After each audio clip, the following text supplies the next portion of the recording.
عارف ليه حمادة اللي كان بيجيب ملحق في المدرسة ركب العربية اللي نفسك فيها وانت محلك سر؟ عشان انت واقع في فخ هو ما اهتمش بيه. تعال اقول لك ايه هو يا مساء الفل والذكاء اللي مودينا في داهية. سؤال كده بيني وبينكم، انت بتقرا كتب؟ اكيد ما شاء الله. طيب بتسمع بودكاست؟ طبعا. بتشوف فيديوهات تطوير ذات لحد ما عينيك زغللت؟ طب سؤال اهم شويه، فين الفلوس؟ ليه فلان اللي بيجيب ملحق في المدرسه دلوقتي راكب العربيه اللي نفسك فيها وفاتح بيزنس وانت لسه بتخطط للبيزنس اللي هيهز العالم؟ النهارده جاي اقول لك ان ذكائك ده هو اللي حبس. ايوه ما تتخض، احنا واقعين في حاجه اسمها فخ الذكاء، والنهارده هنكسر الفخ ده عشان نفهم ايه اللي موقف حالنا. أول حاجة يقع فيها الأذكياء هو التحليل الزيادة. عقلك المنور ده بيشوف الفرصة من هنا ويبدأ يطلع لها 100 سيناريو اسود. طيب لو الدولار غالي، طب لو المنافسين أكلوني، طب في الآخر بتعمل إيه؟ ولا حاجة، بتقعد تحلل لحد ما الفرصة تطير وتجيلك جلطة تفكير. السر هنا إن الفلوس بتحب الحركة مش التحليل.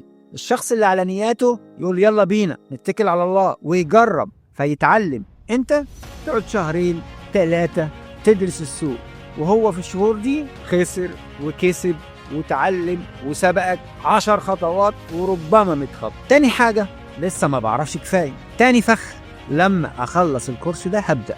يا حبيب قلبي انت لو فضلت تاخد كورسات من هنا للسنة الجاية مش هتعرف كل حاجة.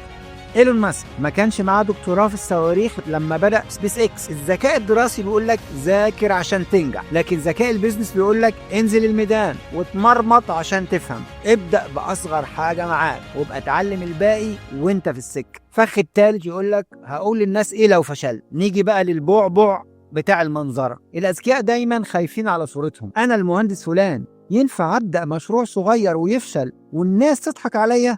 يا سيدي الناس اصلا مش فاضيالك، كل واحد شايل شيلته ومحدش هيدفع لك ايجار بيتك لو قعدت محلك سر. الخوف من الفشل العلني ده هو اللي بيخليك محلك سر. اكسر البرواز ده، وفشل نظيف احسن من نجاح وهمي وانت قاعد على الكنبه. هجربها عقليه يا اما كامله يا بلاش. عارفك انا عايز الموقع يبقى بيرفكت واللوجو يجنن والمنتج مالوش زي ده، اسمه تأجيل بس لابس شياكة. مفيش حاجة بتبدأ كاملة، اللي بيستنى الكمال بيموت وهو بيستنى. اقبل ان البداية هتبقى مش ولا بد، وعدل وانت شغال. الكمال لله وحده، دي مش كلمة بنقولها وخلاص، دي حقيقة في البيزنس كمان. طب يا بطل، الذكاء لو ما كانش معاه قلب ميت وشجاعة بيبقى سجن. ما تخليش عقلك يضحك عليك بكلام زي تفكير منطقي وهو في الحقيقة خوف. النهاردة مش بكرة، دلوقتي هات ورقة وقلم واكتب أصغر خطوة ممكن تعملها في مشروعك اللي مأجله